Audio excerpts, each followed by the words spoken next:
Hello everyone, I am Walt, and today we will be talking a little bit about happiness when it comes to the internet. One of my favorite topics, of course, as I'm somebody who is, who've shot so many videos, written a lot of books as well on the topic of happiness when it comes to making people happier. So, what then is a way for people to be happier? What can the internet do for us there when it comes to emotion on the internet, when it comes to happiness? Okay, well, there are a few different TED Talks I have linked up here, which are going through some pretty important topics that I will say have some pretty profound implications as well.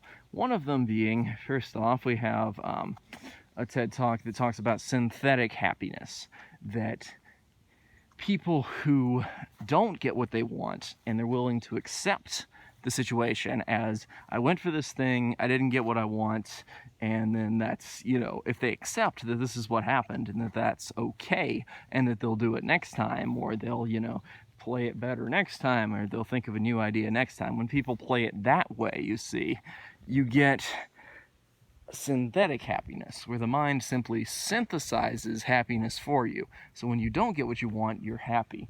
And when you do get what you want, you're also happy. This has some profound implications and explains a lot of the whole Buddhist idea of letting, unhappiness, dissatisfaction arise and letting it fade away.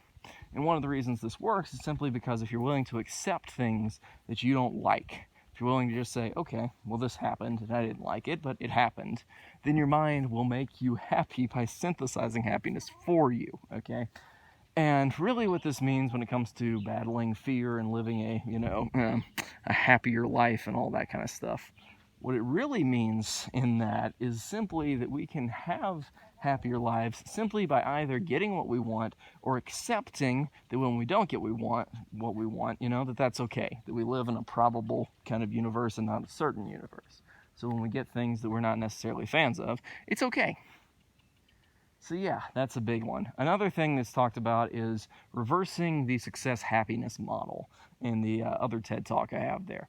This one basically goes through the idea of how a lot of people think I'll be successful and then I'll be happy, versus instead, if you're happy, then you'll be more successful.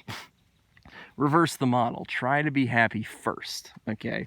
And make yourself happy and be grateful for what you have right now. There are some good parts about reprogramming your mind simply with 21 days of gratitude, which I think I could shoot a whole series on as well. But yeah, there's a lot of potential here for happiness on the internet, and our knowledge of emotional contagion will really allow that happiness to spread as well. So much good stuff, I would say, absolutely out there when it comes to happiness on the internet.